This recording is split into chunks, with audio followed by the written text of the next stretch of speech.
Awesome. Hey everyone, welcome to SC2 Day 2. Super excited to get started with my talk on selling to Cutco owners, so grab a pencil. I tend to talk fast, so I'm also going to include a doc for my manager to send in the chat so you all can look at my notes. But yeah, so in regards to selling to Cutco owners, first of all, if you all don't know this by now, you will learn very soon. Cutco owners love buying more Cutco. It's an addiction. I'm sure when you all got your Fast Start prizes or the Fast Start prizes that you're working for now, you're like, oh my gosh, these are so cool, I want more. Cutco owners have the same thing. They cook way more than you do. They love it even more than you do, which I know can be shocking sometimes. But the great thing is when you're on the phone, again, I'm just going to sort of go through the chronological order of what I do when I talk to Cutco owners and what I do to increase my closing percentage, increase my average order when I talk to Cutco owners. So the first thing is when you're on the phone with someone, most of the time when you mention Cutco, if they own Cutco, they'll tell you that they own some. When they tell you that they own some, the first thing that you want to do is you want to make sure to ask for them before your presentation for them to send you a photo of the Cutco that they already own. So that way, and you can even phrase it, hey, Mrs. Jones, I'm so glad to hear you already own Cutco. I would really, really appreciate it if you could actually send me a photo of the Cutco that you already own. That way we can make the most use of both of our times. And then they'll send it because they want to, their time is valuable just like yours. Yes, again, it'll make it more efficient for you to do demos at school, everything like that.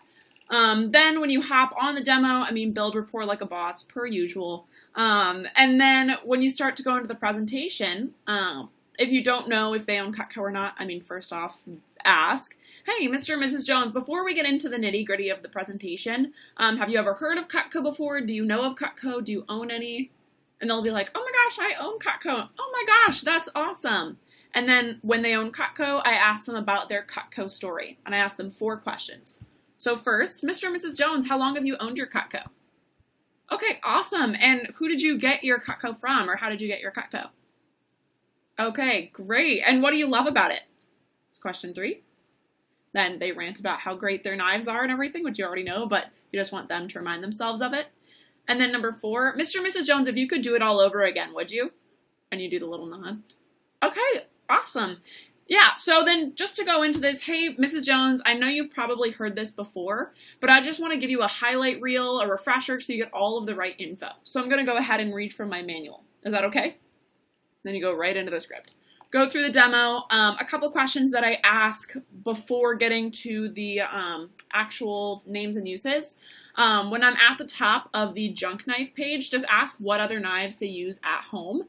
The likelihood is if they have 2 pieces of Cutco, they have something else that they're using, and you really want to know what that is so you can hit those points of the knives that they have on the junk knife page. Part of that, the success that comes with that is just knowing about other knife brands, knowing about Chicago Cutlery or Wusthof or Pampered Chef, different things like that. Most of them you've learned about in training, but then you just want to figure out what knives they have so you can sort of tear them apart on the junk knife page, following the script, but making sure to highlight the different things that their knives have that make them suck. So figure out what knives they're using at home. If they say they're only using Cutco and they don't have a set that's at least the homemaker or bigger, you also want to know that, because then, they're not properly using their knives. They're not serving, their knives are not serving them the best way that they can. If they're using like 5 knives or the essential set and that's all that they're using with Cutco, they don't even have a trimmer. Like, what? So you also know they're not being served properly. So you just want to figure out what else they're using, and that's at the top of the junk knife page. Then continue through the script, just per usual. And then what I like to ask at the very beginning of that Forever Guarantee page, when it has the 4 different parts, is just asking if they've ever used the Forever Guarantee. Yeah, Mr. and Mrs. Jones, have you ever gotten your Cutco serviced, or do you remember anything about the Forever Guarantee? Sometimes they'll say yes. Great. Sometimes they'll say no, and that's when you can be like, okay, great, yeah, let me remind you all about it. Either way, whether they say yes or no, still remind them, because it's important to know. It helps build the value. And then, of course, after the Forever Guarantee, continue to read that, show the customer testimonial video, and that's where you get into the cooking rapport, which is arguably the most important part, and that's how they're going to feel understood. You're going to know how to service them. It's going to make you be the best that you can be for them, and it's also going to get them the most out of the presentation as well. So after the customer testimonial video, before going into names and uses of the homemaker set, just say, hey, Mr. and Mrs. Jones, so I'm going to ask you a couple questions about your cooking habits just so I can help you meet your needs in the kitchen and at home. So again, Mr. and Mrs. Jones, I'm going to ask you a couple questions about your cooking habits, just so I can help you meet your needs in the kitchen and at home. So I have a couple questions. Again, this will all be on the doc that I'm sending, but I still encourage you to take notes on this.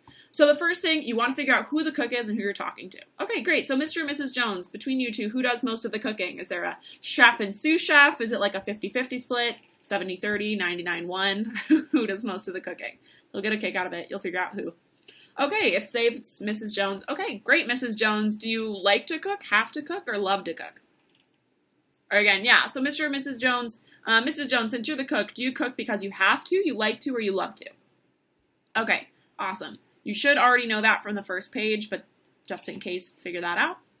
Then you want to figure out how often they're cooking. I have three, the way I have it set up in my, I can actually show you here. The way I have it set up in my notebook is I have it set up as have to cook, like to cook, love to cook.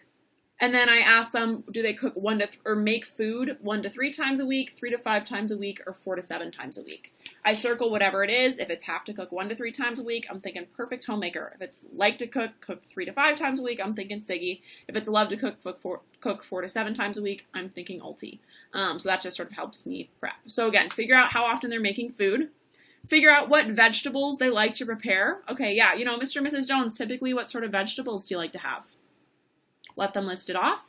And then once they think they're done, sort of like thought joggers with recommendations, give them more to open their mind to. This way, when you show them the set, they don't have the excuse of saying like, oh, I would never use that, because you asked and they said that they would. So for example, if they just say they do carrot, celery, and I don't know, lettuce, you can be like, okay, great. And Mr. and Mrs. Jones, do you sometimes ever once in a while cut up onions, peppers, and tomatoes? Got it. All 3? Awesome. And do you sometimes ever once in a while do potatoes, sweet potatoes, squash, turnips? Totally. And just ask them all the vegetables that come to mind. So they're realizing, wait, I do cook a lot of food. I do prepare a lot of different food. And it gets them in that mindset of thinking about what they would use, thinking about what they need, and thinking about, just the different things in their kitchen that you can actually help them out for. So not only does it get them in the right mindset, but it also gets you in the mindset of like, oh, this is what I can upgrade them to. Do the same thing with fruits, what sort of fruits they like, thought joggers for fruits they might prepare sometimes ever once in a while. Same thing with meats. Then ask Mr. and Mrs. Jones what their go-to meals are. Sometimes they'll say like frozen pizza, and then you can laugh, but then you can bring it up when you get to the pizza cutter, all those things. And then what's also important, again, because you're doing your customer a favor by introducing them to even more Cutco, and you're servicing them by upgrading them. So what's important to think about and ask them about is what are foods that are difficult for them to cut. So Mr. and Mrs. Jones, what are some veggies that are annoying or difficult for you to cut? Write it all down. Fruits? Meats? Yeah, what about like miscellaneous things? Bread? And you take your time. Again, cooking rapport should take between 5 and 10 minutes. You really should take your time with this because people buy because they feel listened and understood. And if you know nothing about their cooking, you can't really even understand them to begin with. So it's really, really important to build that cooking rapport. Then before you get into introducing the homemaker pieces, that line, you can just say, of course, most customers, of course you can buy individual pieces, but most customers agree that sets are a better value. And that's why we have our preferred customer upgrade program for people like you who already own and love Cutco. That way you can complete your Cutco set with no extra pieces or no extra cost from what you paid before. So the way that the upgrade works, just to let you all know, you can, whatever set that they choose that they want to upgrade to, how it works is you just take out the pieces that they already own. So if they own the trimmer and the butcher knife and they want the Siggy, you just take out the butcher knife and the trimmer and they get the discount on those. Or if they own a couple of table knives, then you take the table knives out and that gets deducted from the value and everything, or the price there. But yeah, so just to read you that line again, of course you can buy individual pieces, but most people agree that sets are a better value. And that's why we have our preferred customer upgrade program for people like you who already own and love Cutco. That way you can complete your set with no extra pieces or extra cost from what you paid before. Then when going through the homemaker pieces, just asking them, for the knives that they already own, again, if they own the trimmer and the butcher knife, when you get to the trimmer, yeah, what do you use your trimmer for? And oftentimes they'll say something totally wrong. Fix that. Tell them that that's not what that knife is supposed to be used for. Tell them what it's actually meant to be used for. So that way you build your credibility and your knowledge in the product. And they're also realizing like, oh, I am not cooking the right way and I really need the right pieces for that. It's like the butcher knife. I've had someone say before that like they were chopping with it. I was like, whoa, Mr. and Mrs. Jones, you're going to mess up your knife. The butcher knife is for blah, blah, blah, blah. And just following the script with that there. Otherwise, after going through names and uses, do the whooshed off page. I know sometimes if they own Cutco, it's tempting to skip right to the price and right to the packages. Whooshed off page is super important because oftentimes people don't remember how much they spent on Cutco. You want to put it in perspective for them. Do the summary, ask for the order, call your manager when you get that upgrade. And then take your time with the accessories and gifts, cookware, flatware. It's super easy to get Cutco owners to try out other options since they already know how awesome our products are. So again, build the like list, drop down from the like list if need be, or call your manager if you don't know what a like list is and you're in your first couple of weeks. Just call your manager when you come up with a list of everything that they like. So a couple do's or don'ts when it comes to Cutco owners, just 3 quick do's or don'ts. One, like I was saying before, don't skip past the value and just tell the price. The value needs to be greater than the price, and oftentimes, like I said, Cutco owners don't remember how much they got it for or how much high-quality stuff costs and why. So you want to remind them and you want to get them in that mindset of big, big numbers so that when you tell them with the discount, the homemaker's like $1,000 or whatever it is after you deduct their pieces, they're feeling a lot better and they're realizing they got a really, really good deal. Now, the second don't believe them when they say they have seen everything. They totally have not.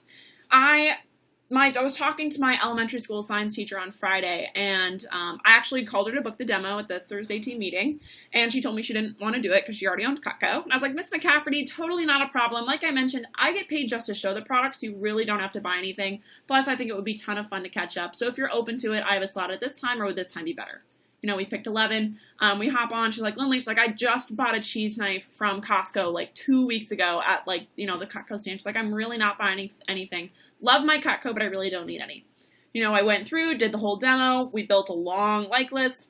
Then we got to the cookware. You know, she's seen a couple presentations, went to Costco. She's like, I didn't know you had cookware. I was like, yeah, Mrs. Jones, like, of course we have cookware. We're a whole kitchen company. So make sure to take your time and go through. Like I said, she went in thinking she wasn't going to get anything. She left with a cutlery care kit, a 5-piece garden tool set, a wedding gift for her friend, all engraved, and then also a free pizza cutter along with that. She didn't know any of that existed. And she told me that she didn't want to buy anything and that she knew everything that we had. So the don't there, don't believe when they say they've seen everything. They haven't. So do show them everything. And then the third thing is don't feel bad for upgrading them.